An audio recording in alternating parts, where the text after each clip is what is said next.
I am so excited about the session today, the conversations on success and service. And I'm talking to two amazing families that have managed to balance this, and they're doing it in such an incredible way. And I thought it was important for you to hear from them, to hear their story. And hopefully, I think there's some things you can glean from their journey.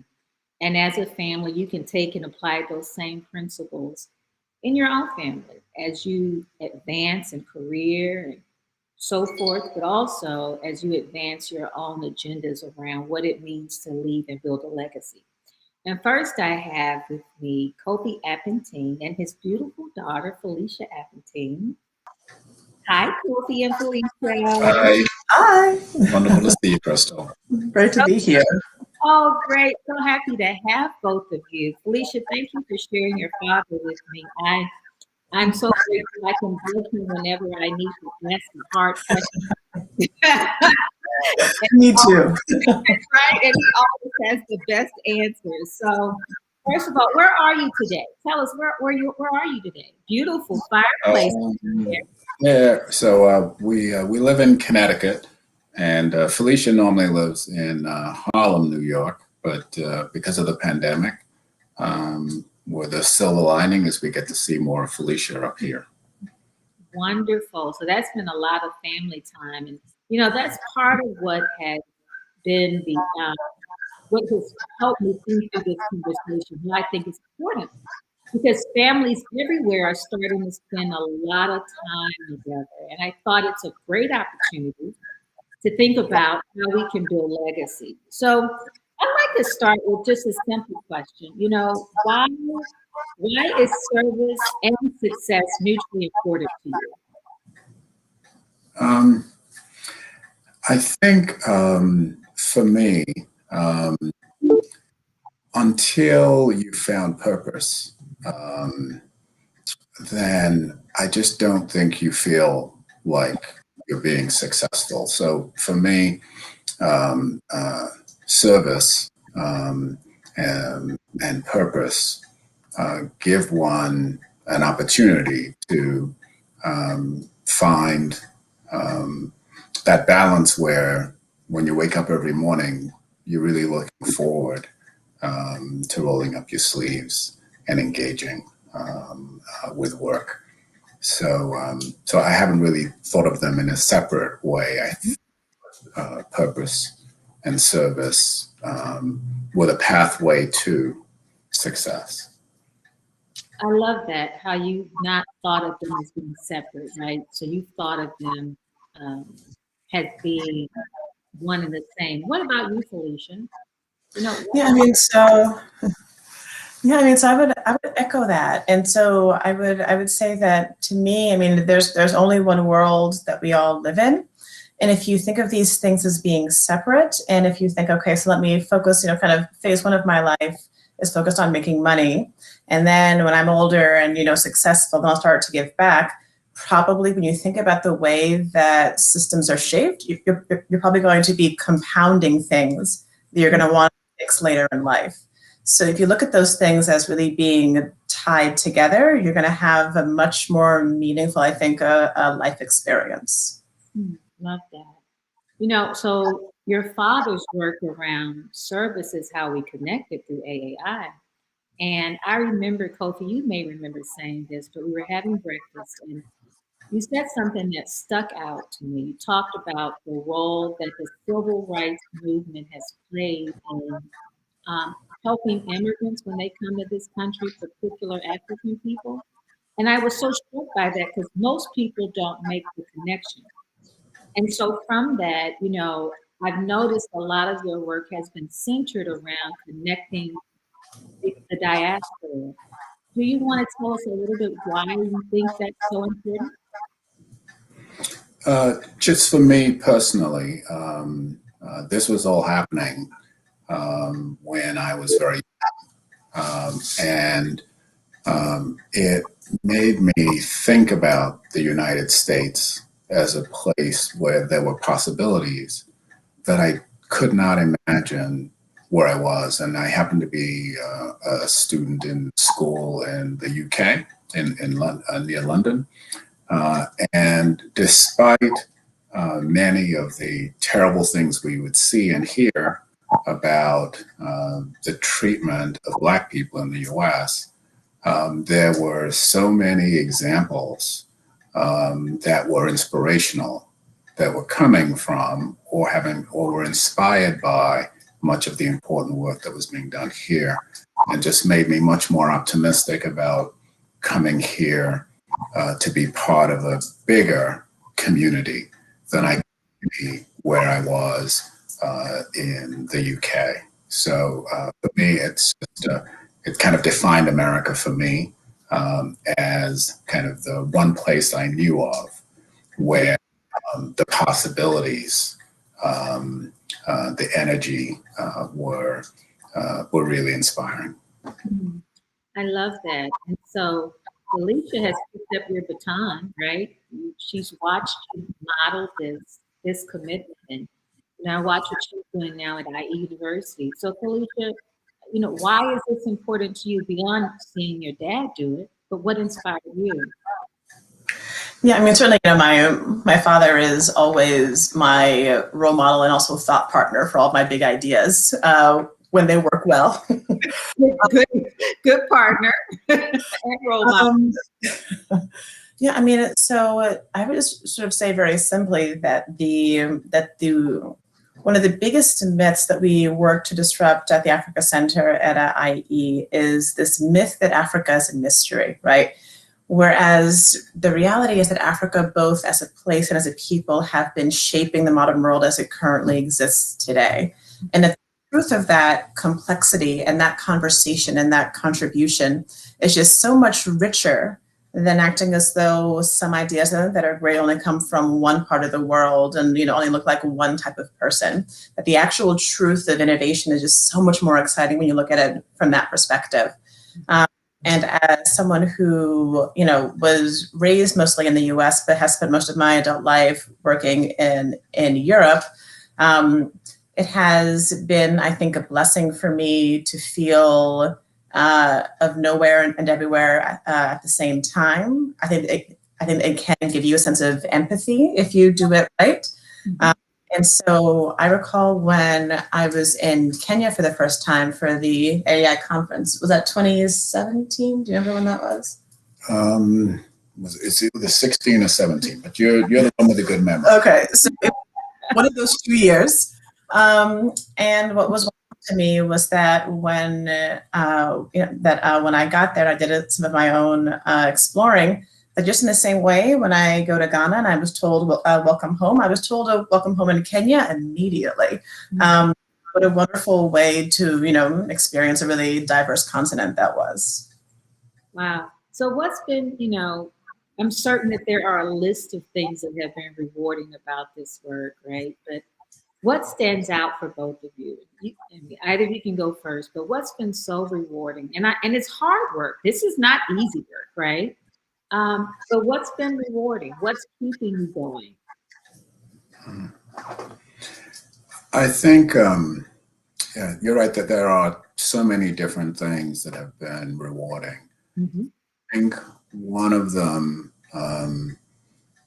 has been that it's been kind of an intellectual and emotional journey that I started with my wife, Stephanie. Mm-hmm. Before we started building a family with our favorite daughter. Record, I have one brother, so that's a compliment, but not as big as it sounds. And I think it was one of the things that connected us was this, we were both interested in kind of going on this journey. Mm-hmm. And I think that it's enabled me to connect with people from all over the world and people in many, many different communities and build relationships, friendships, and to have work that has been fulfilling. So those are the things that stand out to me. Love that. Felicia, what's been rewarding for you? I mean, it's hard to follow that certainly. I would say that I would agree that it's been a wonderful way to connect with people. I'm certainly on the earlier-ish side of my career, so I think I still have lots of work ahead of me to do. But what I would say that sharing a sense of common purpose with people around the world is a really special way to go through life. Um, and I think that for me, and getting to make those connections, and also, so there's a way in which getting to see people of all different backgrounds understand the real truth about Africa is a really wonderful thing to both be a part of and also to witness. Again, it just is so much cooler, so much more fun, and it's a great way to look at the world. So Kofi, you talked about before you started to even, plan as a part of planning your family, you and your wife, Stephanie, thought about this. But can you give us some examples of how, like, for parents listening, right, and they want to raise a Felicia, how did you prioritize this, from a parental perspective? How did you prioritize this commitment for Felicia? Beyond being a great model, because I do think that's the first and foremost. But what were some of the things you did that were intentional? Well, most of these things were done by my wife and her mother, right?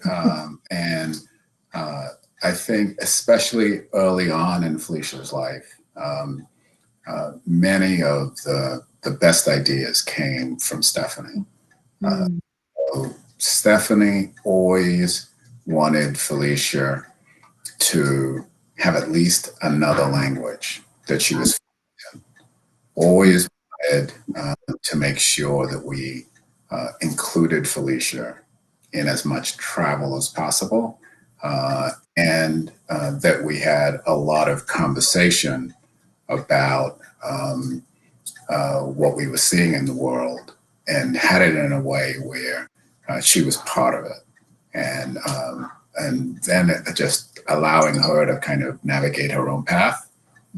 Felicia is extremely independent, and so she kind of chooses where she's going to go, and we wouldn't have it any other way. Wonderful. And Felicia, I wonder why you're so independent. But what has been one of the most valuable lessons your father has taught you, and why? Like, what's been so valuable that your dad's taught you? Yeah, I mean, that's hard to say, because I feel like I am learning from my father every single day, so it's an ongoing process. I certainly, by his example, really has been the most meaningful thing that I have seen. Just his integrity and his commitment to his values is something that the older I get, the more impressed that I am by it. By the way, he is hating me, giving him all these compliments publicly. No, go ahead. But it's quite fun for me. So I think that really has been the most valuable thing, and I think that if I had to summarize it as one thing, is that most human beings in the world do not have the privilege of getting to combine their passion with their career. So if you have the great luck to be able to link your values to how you spend most of your working life, then you have to do your absolute best about it. And that's a really wonderful legacy that I hope to carry forward. Love that. Well, Kofi, is there anything you want to share with us about what you're doing at AAI? You put out an amazing letter the other day, right? I mean, it was amazing. Is there anything you want to share with us that you're working on, or what sort of prompted you to write that book? Well, first I should be just honest with you. When you're running an organization and a letter comes out with your name on it, you always have a lot of help. A couple of my colleagues in particular, Lindsay Burgess and Maura McLean, we had a great conversation around what to talk about, and and that's where we landed. And it's always productive to have those kinds of conversations. I think that what's most exciting for us right now is we found that the time in our history, we go back to 1953 at the African American Institute, the time in our history that is most like, although there are lots of differences with today, was the late 60s and early 70s. And we went back to see what was some of the work we did that was most impactful, and what was some of the things that we still needed to return to work on.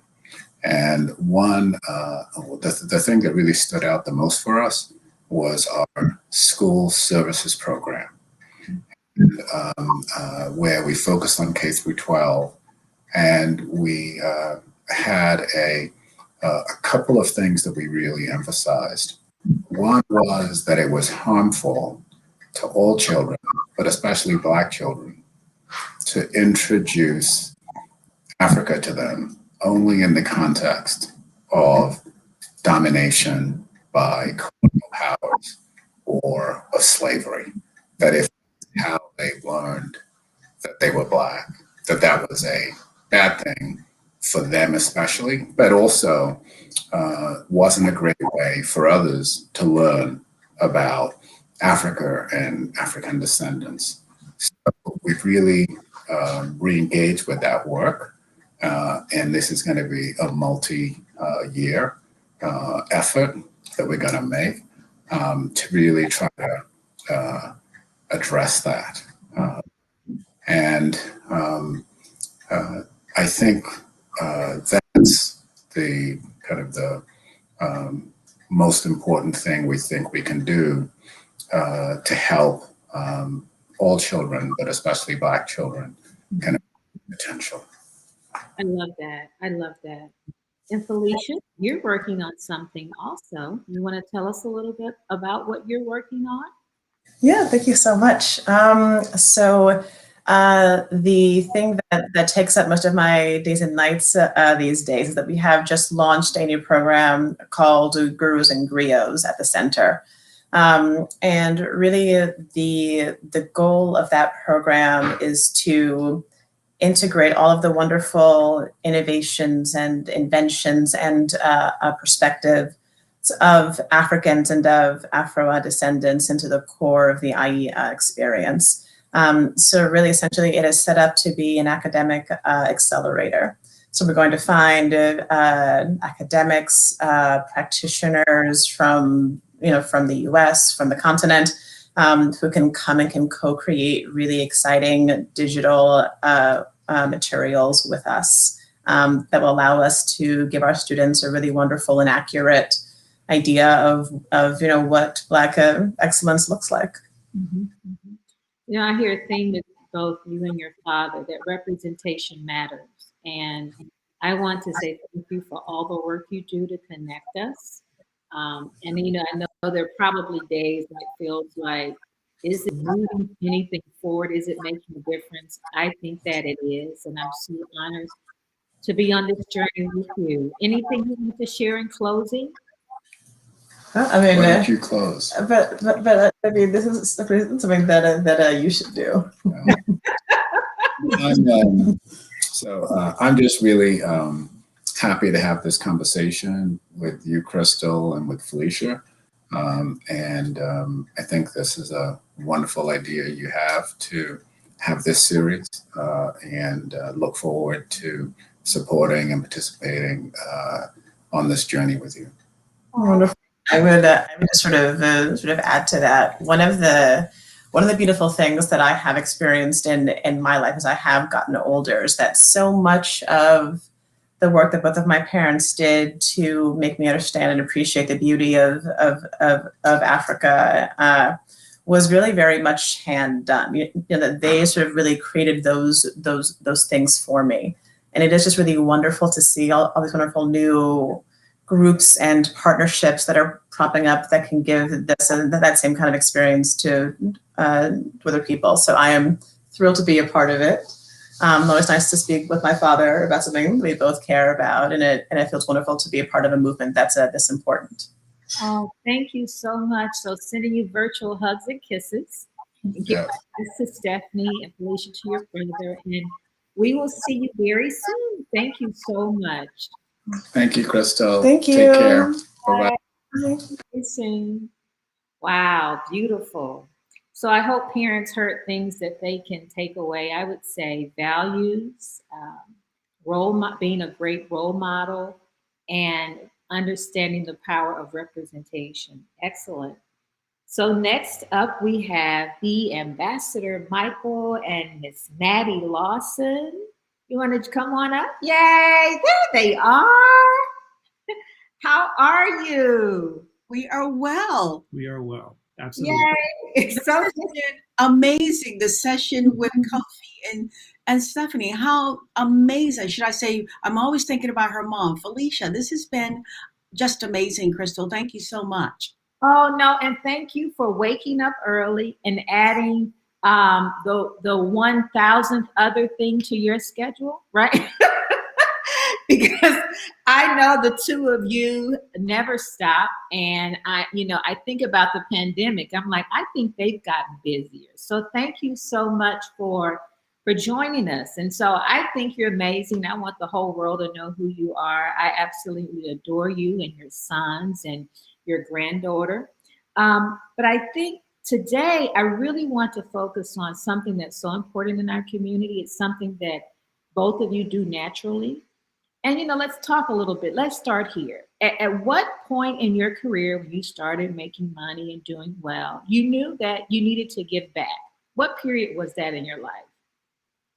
Well, quite frankly, for me, it was before I started making money. It was immediately after high school graduation. And I started working as a volunteer for political campaigns in New York. So I've been on this journey for a long, long time. And of course, as Michael and I advanced in our careers, we're in a position to do so much more because the need is just so great across our community. There's something for everyone to do and engage at whatever level you can engage, but we want to make sure we are doing the work that must be done so we can move this needle so we have all boats rowing at the same time. That's right. I always jokingly say you can pick a problem and work on it until you leave here, right? Yes. No need to compete. Michael, what about you? Ambassador Michael, what about you? When did you decide that, being successful wasn't just it, that you wanted to be of service? It pretty much started the same way Mattie did. When I got to college, a lot of the senior students were older. They had come from community colleges, so a lot of them were in their 30s. They had families, they had kids, and we learned so much from them. And one of the things that they taught us was that we stand on the shoulders of giants, and we have an obligation to reach back and do the same for people who are coming behind us. So that was kind of ingrained in me as we moved through life, that you are always required to do some mentoring with people who are coming up behind, so that they didn't make the reason you made the mistakes was so that others wouldn't.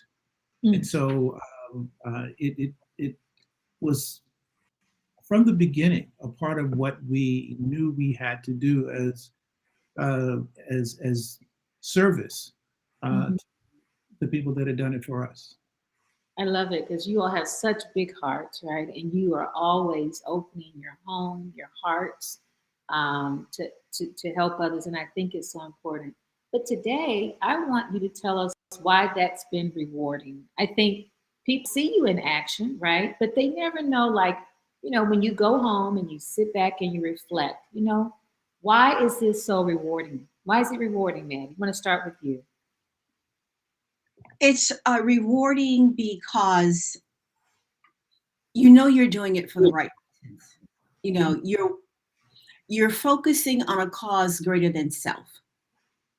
And just to know that if you're just able to reach one person, you've made a tremendous difference there in terms of impacting their life chances and helping them reach their goals and aspirations. So that is what motivates me to get up and juggle at least a dozen things, it seems, on any given day, to make a difference in the lives of others.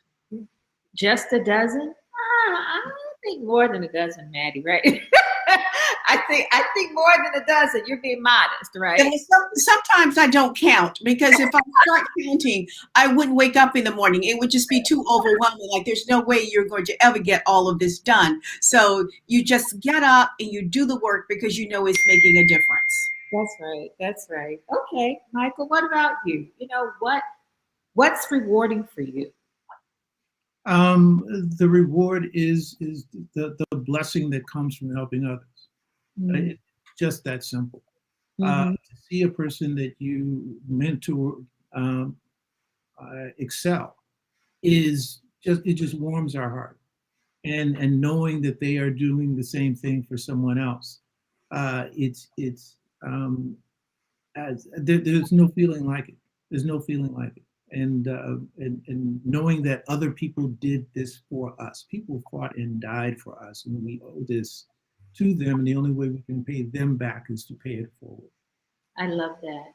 Now, as parents, you know, I've met your sons, and they've told me the type of parents you all are and have been.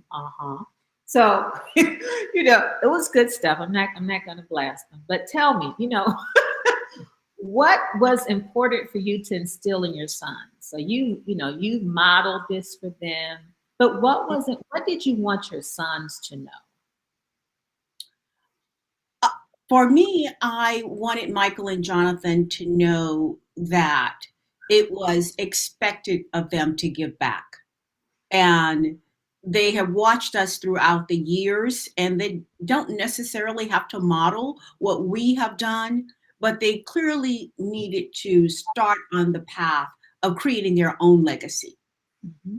you know, to make a difference, to give back, and know that we all stand on the shoulders of giants, all of the ancestors who came before us and made the sacrifice so that we could be where we are today. So if nothing else, I want them to have the passion Mm-hmm.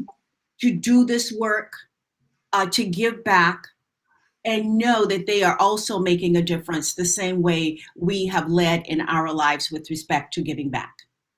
So they saw the example at home first and foremost, right? And Yes. Mm-hmm, mm-hmm. And for you, Michael, what was it that you wanted to instill in them?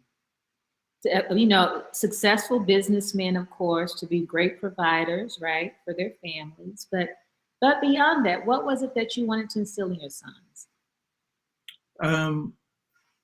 I made it a point to make it clear to them that as Black men in this society, in the United States, it was never going to be easy. That you had to be better. You had to be stronger. The phrase was you had to run faster and jump higher. And basically warning them is what the pitfalls were. Mm-hmm. Warning them about the dangers. Everybody knows about the talk. When you're out at night, here's how you, when the police stop you, not if, when the police stop you, here's how you conduct yourself, because I want you to come back alive. Mm-hmm. Understand that in Los Angeles, as parents of young Black men, that is an issue. That is something that weighs on your mind when they go out. So the first thing is to survive. Mm. The second thing is not be swayed by the things out there that might push you into a direction that you shouldn't be. There is so much that goes on through the minds of parents of every stripe, but as parents of Black men in Los Angeles or in any city in the United States, it's terribly difficult, but it's essential Mm. And we are proud to say that number one, they survived. Number two, they were thriving. And that is a function of us drawing on our ancestors and what they told us and what they did for us. But make no mistake, this is work.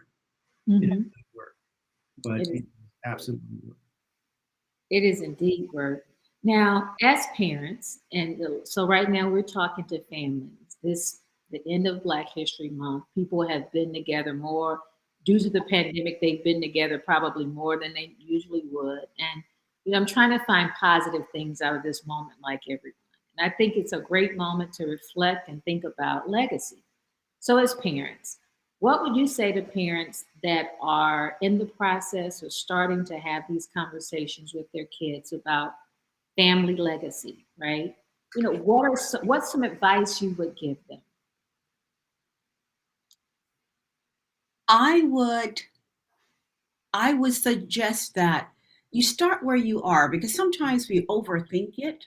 And Yes. like I said earlier, in our community, the needs are so great. The only thing you have to do is just start. You don't necessarily have to create something, but if you have an idea that's different and that could be transformative, please pursue that. But just get started. You know, Yes. I mean, I always share with our sons that remember the Chinese proverb, the journey of 1,000 miles begins with the first step. Mm-hmm. You can just pick an area and get to work in it. The other thing I would uh, say to parents, encourage your children to hold on to dreams. Mm. Because right now in this generation, we all know our children are dealing with challenges we just never had to deal with. And my heart goes out to them because it's happening on so many levels. And we have to encourage them that we are going to get through this moment. And I am confident that we're going to come out stronger on the other end. And to just persevere regardless of the obstacles, because we can do it. And every time I think of Harriet Tubman, a woman who lived on the plantation as a young girl, and left as a young girl, illiterate, and literally raw. It's from the movie, that really got deep into her history, that walked, ran, and slept somehow in between while having seizures over 100 miles to her freedom. There's nothing that we cannot do as people of color, and there's nothing that our children cannot do because it's our goal to stand by them and help them on their journey. Awesome. Michael, what would you say to parents? No, go ahead. I'm sorry. No. What would you say to parents in this moment, thinking about legacy and how to build one? You start by knowing your own, Mm-hmm. understanding the trials and tribulations that your parents, grandparents, and the parents before them went through, and making sure that your children understand that it wasn't easy to get to where we are. And knowing about the history, knowing about Greenwood, knowing about Rosewood, knowing about the Red Summer of 1919 when whole townships were destroyed by white mobs, and understanding that we are still here, notwithstanding the trials and tribulations and the horrors that our forefathers and foremothers have gone through, and that it is their responsibility to take it forward. It's not an easy conversation to have, but it's an essential conversation to have. And the important part of the conversation is making sure that they know that they are capable, more than capable, that they stand on the shoulders of giants, and they can achieve any goal that they set their minds on. There's no question about that, and support them in that journey. Wow, I love it. Now I see why your sons are doing so well, right? In spite of all the obstacles, they're standing on the ancestors' shoulders, but also the two of you. And I want to thank you for joining us this afternoon to talk about why, giving back is so important, because people know you as the givers, but rarely have they heard the why. So sending you virtual hugs and kisses. And Oh, thank you so absolutely. much. Thank you for joining me, and enjoy the rest of your day. Well, thank you for inviting us, Crystal. This is just so special that you're doing this. I really think you're on to something here because Oh, I thoroughly enjoyed Kofi and Felicia earlier, and I'm sure the rest of our conversations are going to be just as informative and substantive. So thank you for always being that visionary leader and also being so very, very inclusive. We appreciate you. love you so much, and we'll talk to you soon. Love you too. Thank you so much. Thank you. Bye. Bye-bye.